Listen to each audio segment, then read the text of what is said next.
Yeah, of course, because it's a kind of exchange of the perceptions, exchange of the character. I believe in that. Hi, my name is Yana. Thank you for watching. This episode starts with an audio introduction and continues with the video content. So remember to watch it until the end. And subscribe to this channel, leave a comment, share with friends. Thank you for being here and listening to Timeless Teachings. Welcome to the Timeless Teachings podcast and Timeless Teachings YouTube channel. My name is Yana, and I'm your guide into the world of mysticism, spirituality, and consciousness in a practical and down-to-earth way. Here we have open and honest conversations with teachers, leaders, influencers, and simply ordinary people from all over the world about subjects that matter for our mind, body, and soul. It is all about weaving the sacred, the soulful, and the ordinary into our everyday life. Today our guest is Karma Lhatrul Dorji Rinpoche, a reincarnated Tibetan Lama from Bhutan. This is the second time Karma Rinpoche is coming on the Timeless Teachings podcast to share his wisdom and teachings. If you haven't watched the first interview yet, go to the episode number 3 and you will learn about the life of a yogi in a modern world, where Rinpoche shares honestly and openly his life story and a day-to-day living of a spiritual practitioner in a modern world. Today, we also have one more person who is joining us for the interview, Natalia Karikh, who is one of Rinpoche's students and one of the community leaders for Russian-speaking spiritual seekers. She has her own school and specializes in integrative psychology and yoga. Natalia will be mainly the one asking questions during the episode today, because I believe in giving an opportunity to other people to be in this space of timeless teachings with our teachers, gurus, sages, and influencers. Make yourself comfortable and let's begin. Welcome, everyone. Today with us, we have Karma Rinpoche and Natalia, who is one of his students. And she will be the one who will be asking questions today on behalf of herself and her own community, Russian-speaking students all over the world. And with Karma Rinpoche, we already recorded a previous interview. So if you haven't listened to it yet or watched it, so make sure you go and do that, because there you will learn just more about who he is and what is his background and what his life has been about. So today we will be going directly into the teachings. So Natalia, what is your first question? My first question basically is, there are so much different information now. So people getting really, really mixed up in many things and in many terms and understanding the terms. So I would love to start with maybe your explanation about the awakening process and the enlightenment process and what is the difference between both of them. It's like straight to the core. Yes, why not? Let's jump in straight away. Yeah. Your question was like awakening and enlightenment. Yeah, what's the major difference between them? Because it's just easier to ask the person who knows it for sure than to try to Google it, let's say, because there is so much different and complicated information now around us. So can you please give your explanation about these terms and what's the space? Because as far as I understand, the awakening happens first, then the enlightenment comes, but there is the long way between them. So can you tell about both of them and this long way? Yeah, it's basically it sounds very similar. Sounds very same. Enlightenment and awaken. But when you are into this journey, and you will understand what is the differences actually. But if my way to explain about this, like awaken, it's educate yourself about the enlightened process, enlightened practice, like, how to enlighten, how to journey, like, to the practice. So this is awaken, it's educate yourself. And when you educate yourself and you practically, when you start the journey and you achieve the journey, and that is the enlightenment. So yeah, I'm sorry. I just wanted to figure out that what's the difference in the sensations? Like, what is the enlightenment in general?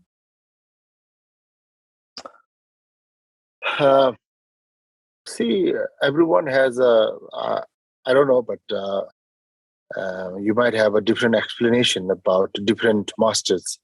And enlightenment, it might be the same achievement, same goal, like same destination, but the way of journey might be different for each and every masters. Some people, they got enlightened, they keep practicing and keep doing all the practices and doing yoga. Some people, they just practice. Some people, they don't practice also. But it doesn't mean that. But sometimes we took some master, they don't practice but still enlightened. But we will not what we call. We have to practice. It's never know what is the enlightenment, when is the enlightenment. And so and then the better we do, we go through the actual process of practice. So it's like there is no final destination or final explanation of enlightenment. It's never no. Like it's a moment, one moment practice.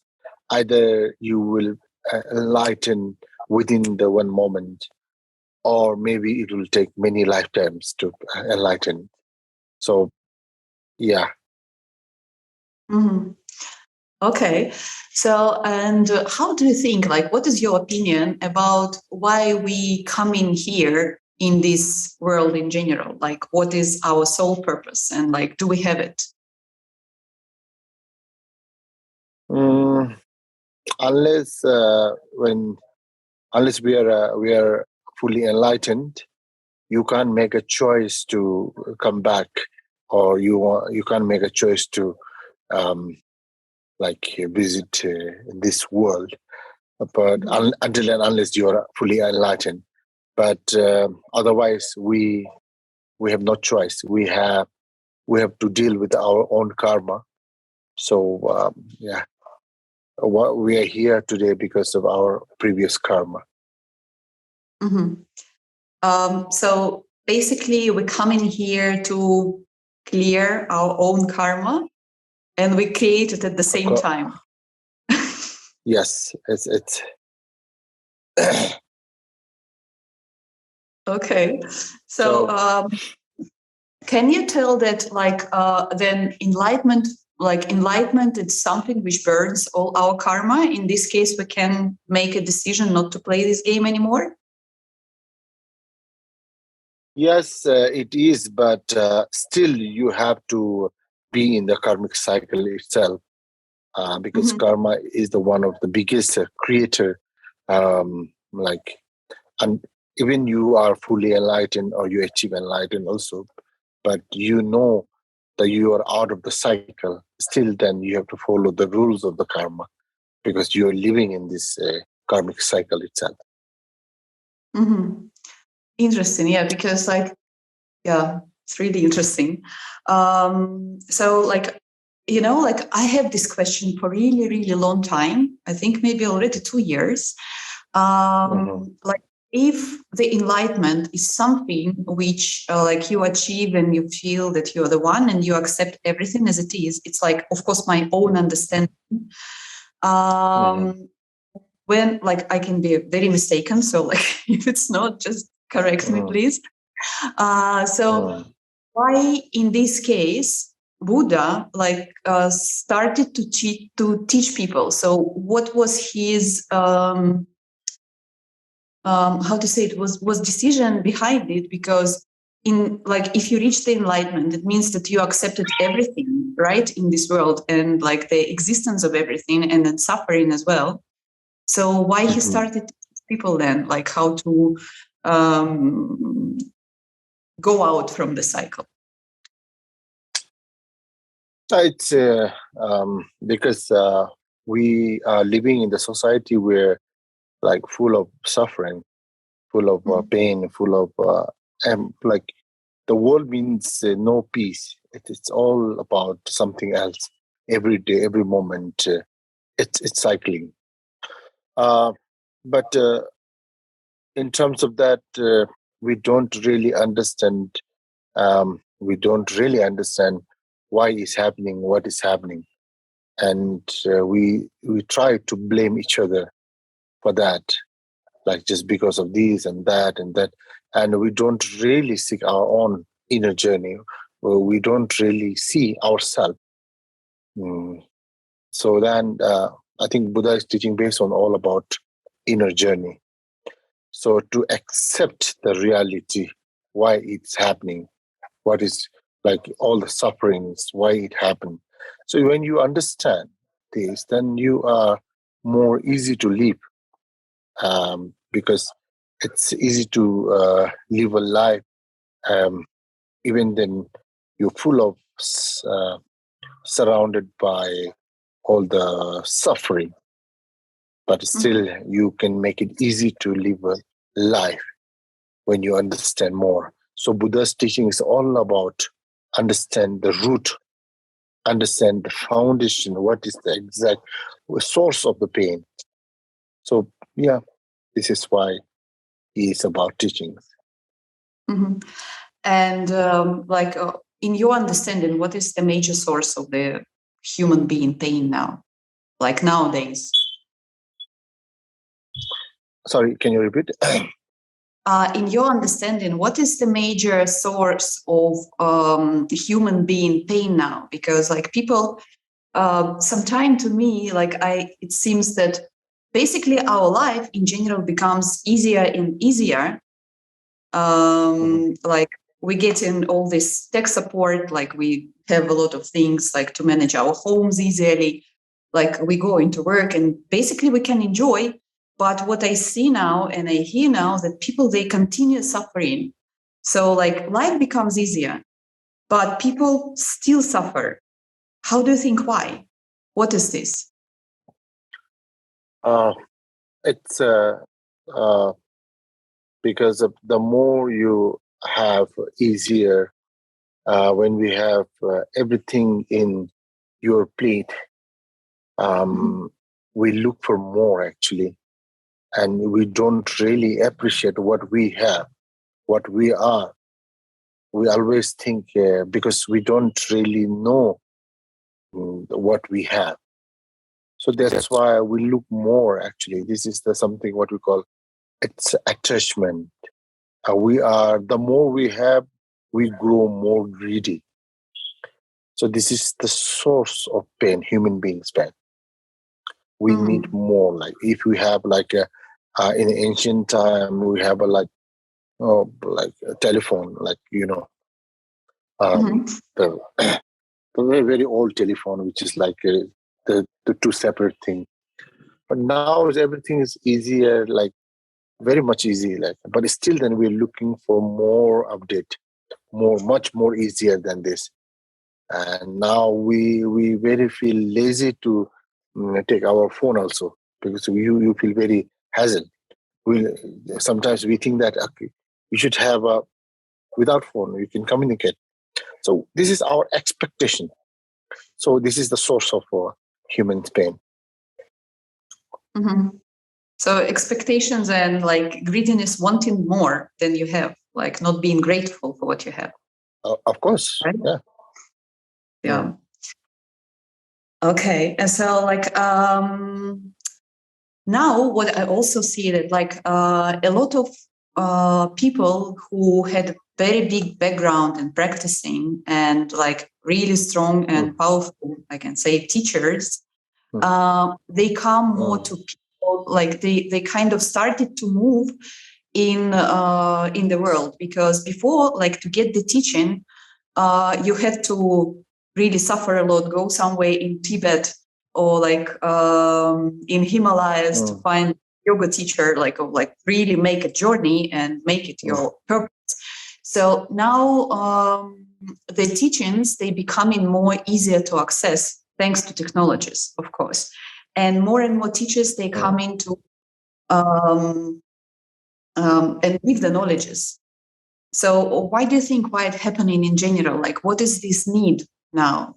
Why it happens? Because it feels like not a trend, but it feels that something which is like meant to be or had to be done. In ancient time, people have to travel Himalaya, or like very like months and months they have to travel to get the teachings. And the time no facilities are there. Like people have a really hard time to get like what we're talking right now. Like this is also kind of indirect teachings, but we have a very, very, very good facilities. Like we are talking over the phone and talking. It's like we are really talking each other nearby, but it's not. We are in like thousands of miles away. But in those times, we don't really have that. But people have to travel far and far. But this just like a simple amount, like simple teaching, like a compassion.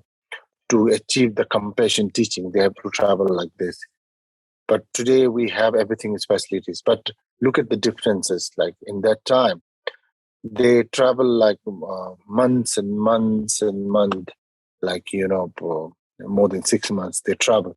And then look at the differences those time and the right now, because now it's fully like facilities there. But in those days, like people have to travel a lot, like months and months, and like more than 3-4 months they have to go and they have to get a teaching of simple word of the teachings, like compassion, just the compassion.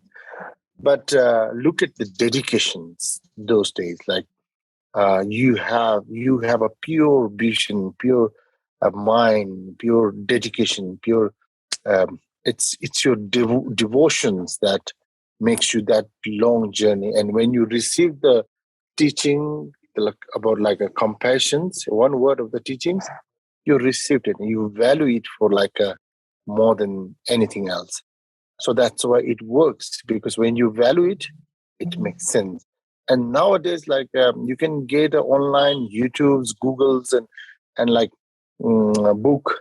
You will get each and every the biggest teaching, the advanced teaching. Like you can enlighten within the moment. You will have that, but I don't think so. We will enlighten that easily, like earlier time, because we don't really know the value of this teaching and the value of this practice, because we receive all these very, very without any dedications.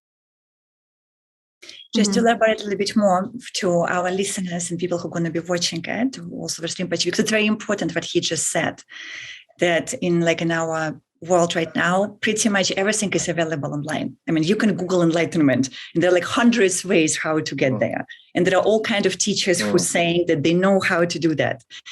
And it's not about information after all. It's about the readiness of the person to receive it.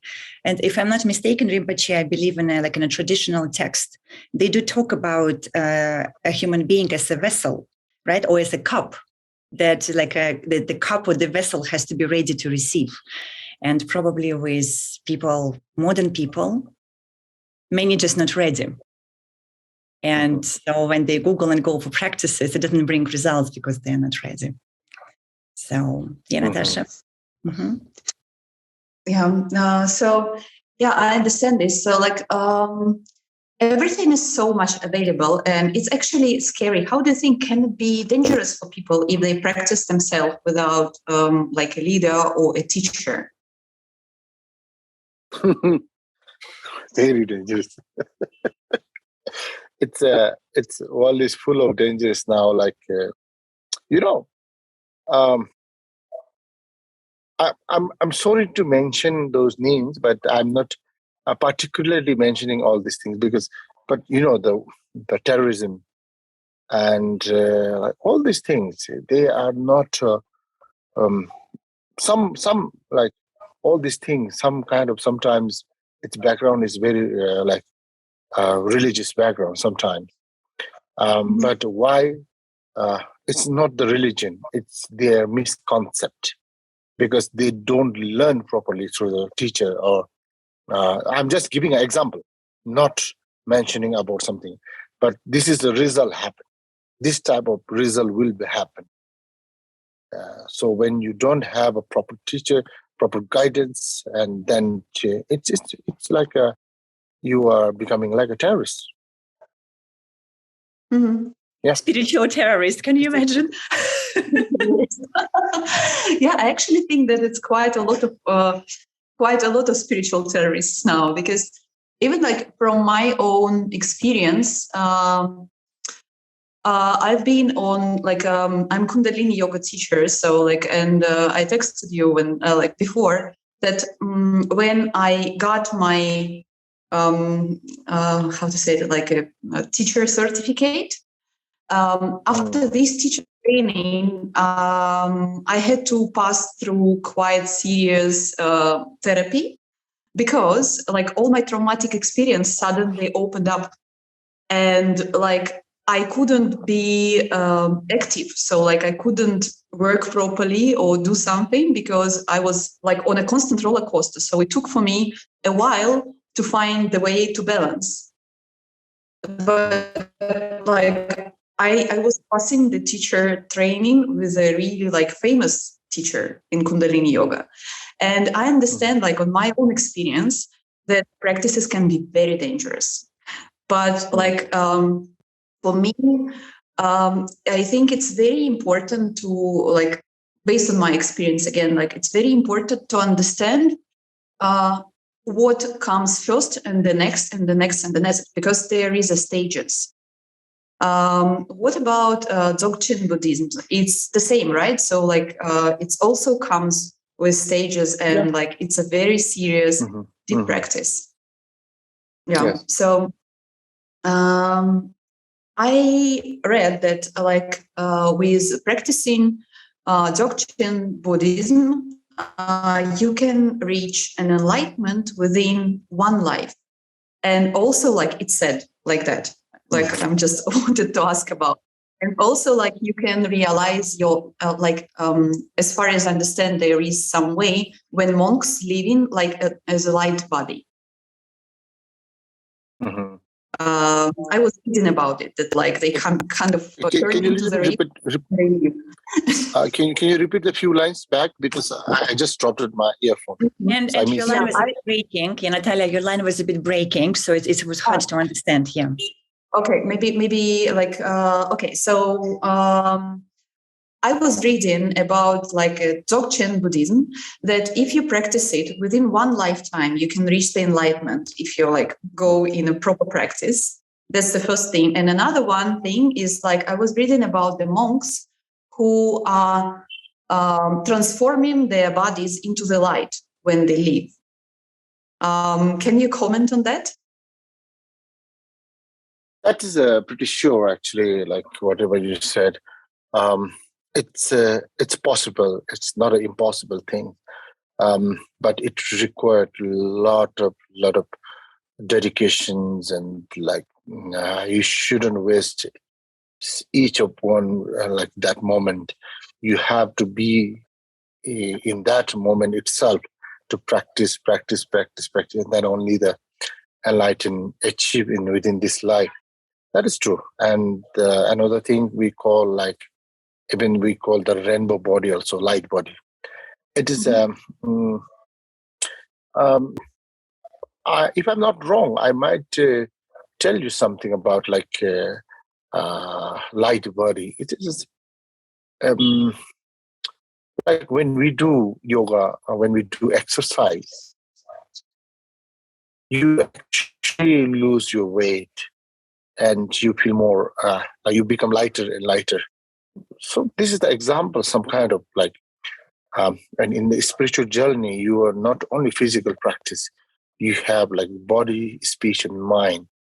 You are training every day and every moment.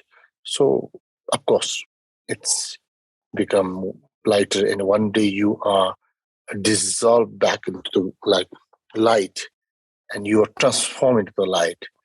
This all happened just because of practice. You need a right information, right practice, and right timing. These are very required for this. But this is just an many good practice they don't achieve also.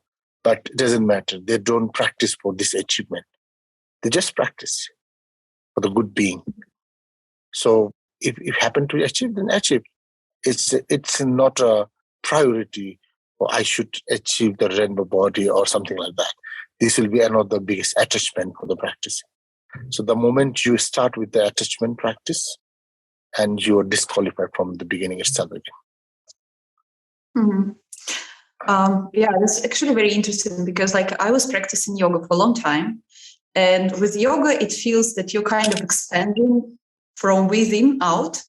But like when I started to practice your teaching, for me, it's always very interesting how I feel first connected with everything. And then it kind of comes in me. So, and I don't know, for me, your teachings are very, very about like being compassionate and being connected with everything. And I don't know, I truly love it. So, and I wanted to ask you also about like your material world, like because I see that you act in material world as well, like being an editor of the movies. So how your spiritual experience help you in achieving in material world? Thank you for your, you said my teachings really helps you. But I must say my teaching is not so powerful, but my teaching is very convenient to understand. So when you understand easily, then it makes work. So maybe this is the reason. So my teaching is not complicated. So this is the reason some people they like. And yes, I'm more into digital world, and I do a lot of things, which is whatever. It's like what we call. I can say the character, like when I do a lot of have characters and those things, but I do all these things because it's a mind projection, and I just let it out with whatever it is, unless it's harming to others. So it's until and unless you are let it out, you will never experience. So for the experience, you need to express those things, and then you will understand all these things. From all this, I have a lot of experience because people reactions are different. Some people they like, some people they comment, some people they really don't like it, and you have a lot of source to understand to all, because I don't really communicate with them spiritually, because now it's very talking about spiritually is also another very sensitive topic. Mm-hmm. So yeah. But basically, I don't know. Like my question was mostly about like how do you not accept. Let me rephrase it. So, like, what about your experience in spirituality, and when you, let's say, act in a normal world with people who didn't practice, like, just, I don't know, does it really help you? Like, do you feel that it's easier for you than for some other people because you have your background, you, let's say, like, you know how to manage your mind, and you feel it properly, and like you don't go much in drama or all these things. So how it helps you? Like, do you really feel it? Yeah, of course, because it's a kind of exchange of the perceptions, exchange of the character. I believe in that way. So I do. It's kind of, for me, it's a test, and I practice in a different genre, different journey. But I take it the normal life also. Like I acted as a very sometimes I act as a, like, the superstar. Sometimes very funny. Sometimes very like a lot of things. It's um, but only thing is like you don't really need to. My belief is like the outer look, outer like what we call that journey, outer and the inner. And when you have such inner journey, then you don't really matter what is your outer way of looking, way of journey, how you express. You can be anything. You can be a very comedian. You can be a very like romantic person. You can be any type of businessman. All they can achieve um, the, the spiritual practice. It's not a very big deal what I want to say. You can be a normal life to achieve all these things. Like sometimes people, they think like I'm a normal, like ordinary person, like I'm I'm a business person. So how can I practice the dharma or something like that? So why not? If I can act like a normal businessman, and why not you can practice? Yeah, that's good. Thank you. And my, I think, last question, which I had, because for a long time, women, they wasn't allowed to practice. And from my own personal experience, for women is a bit harder to practice meditation because of our way of thinking. Our mind is a bit more messy, so we keep concentration on a lot of things, but not very deeply. So like it's from psychological understanding of women mind and men mind, because men mind is more centered. So maybe you can give some advices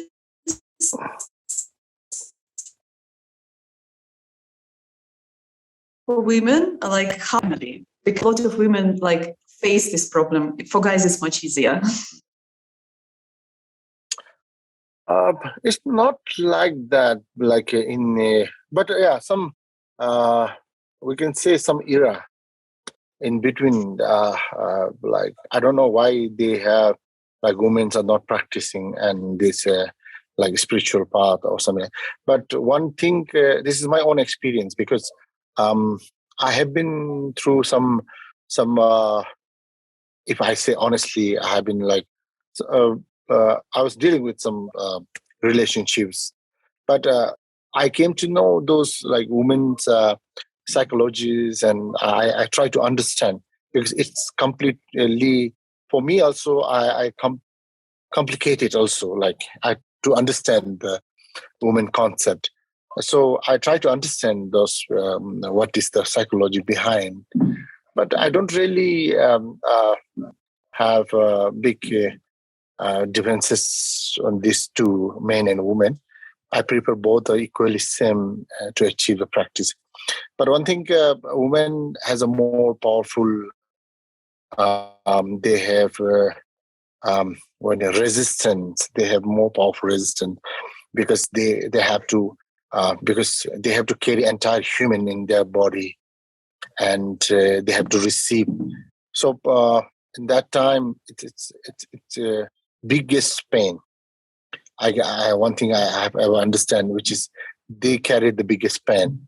So of course they have emotions, little bit fluctuation will be there. But when you have a practice, when you're doing the practice, so it's very important to stick your mind should be very centered. Just because of that, maybe I'm not sure, but my perception. So and women have a lot of what we call mood swing, like energy, emotion. They can swing anytime, just because of they are carrying the biggest pain. So that's why they are not fully balanced. It's not about their balancing, but it's a nature call. It's automatically you have to deal with those emotions. So that's why I think, but still, there's a lot of female enlightenment they achieve. So there's a many like Tara goddess and all this these are the like all the female goddesses the one who achieved. Compared to male, little bit more not so easier, but since they are having they are carrying biggest pain, so I don't think enlightened practice can doesn't bother the women much. They can also achieve the practice. So I believe. But only thing is that they like the drama part. It's not drama, but it's an emotional balance. So I really appreciate that they can also practice. So now I can see a lot of women they are practicing. Now time is changing because the women are more practicing, more dedication. So it's quite a surprise actually. The male are very less practitioner now. Whenever I go everywhere, like spiritual journey, seminars, practice, I see a lot of women. So they're doing good actually. So they don't really need any advices. So, yeah. Mm-hmm. Good. Thank you very much. So I think my questions are finished for today. Your questions finished. Okay. So we have maybe about 5 minutes before we will be wrapping up. So I'm just going to maybe continue on the topic since we started about practicing for men and women. So Rinpoche, but I have also been seeing a lot in the society that there are many people and couples who are not practitioners and they don't really have like a one teacher that they follow, like a proper guidance, but they read probably on the internet or maybe they heard somewhere about this concept of detachment in the relationship. And they kind of try to implement it. But because they're not trained and not guided, I just see that it's probably more harming them than helping.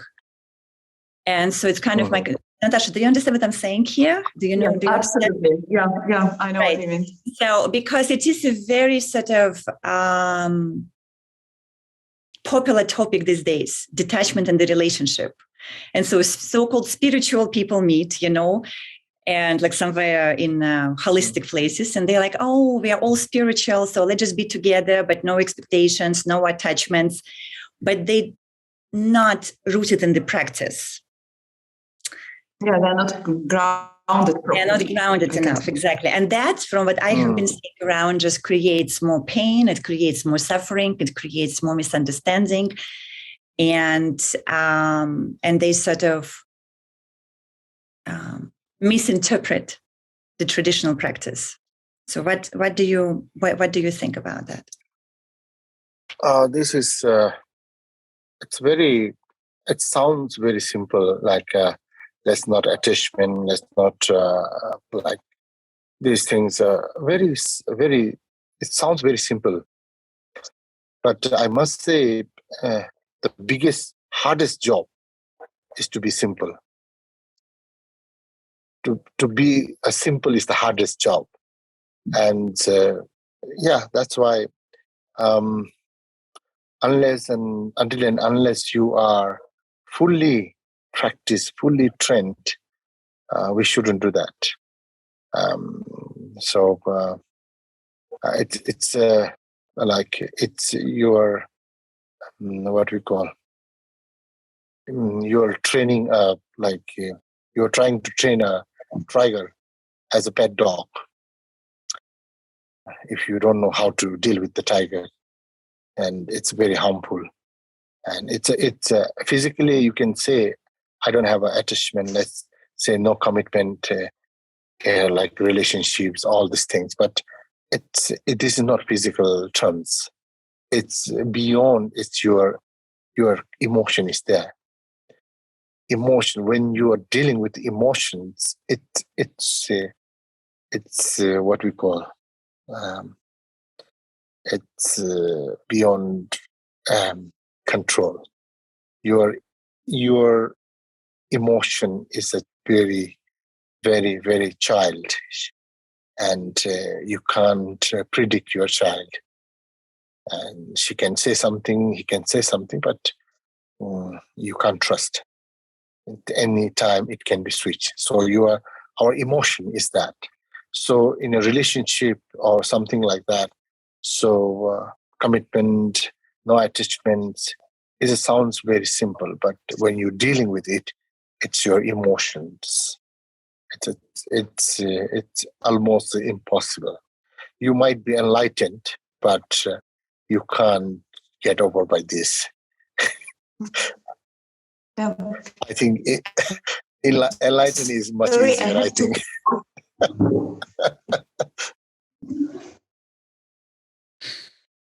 Okay, well, Natalia is doing what she needs to do, so let's just continue. We continue rolling this. Okay.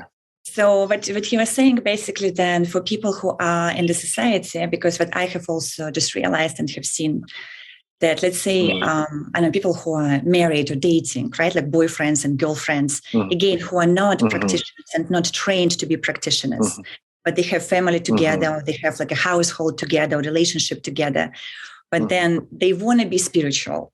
And then sort of they try to follow this path. And specifically this topic about sort of non-attachment and stuff, I have been seeing it's probably, again, it's harming more. So would you say that people who are not trained maybe should not even go there because it is a very dangerous area? Yes, because it's not necessary who are not practitioner. This is not required for them. That's why they choose family, they got married, or they got each other. Otherwise, you have, like, if you have a concept of non-attachment, you shouldn't get married or something like that, whatever. So this is not meant for this society. It's completely it's a what do you call taboo. It's a taboo for the society, this type of thing. But only the practitioner can understand this. But for normal people, this is beyond imaginations. So in living in the society and practicing beyond is impossible. That's why you have been saying it's like training a tiger or any other, or shark or any other sort of really wild and dangerous creature, because people who stay in the society and not properly guided, but then because of the internet and technology, they get access to all this information and try to apply to their lives. They're destroying their lives, basically, and they get even more confused. And then they come to the monastery totally confused. And they say, what is wrong with me? I tried everything, but it didn't work. But they were not properly guided from the beginning. So I guess what you're trying to say that people need to have this clear, definition in their mind. Are you following a practitioner's path? Or are you following a society path? And those two are very different journeys in life. Yeah. It's completely like a left and right journey. Okay. Well, on that wonderful note, Natalia, is there anything else before we're wrapping up for today? Anything else you personally want to ask?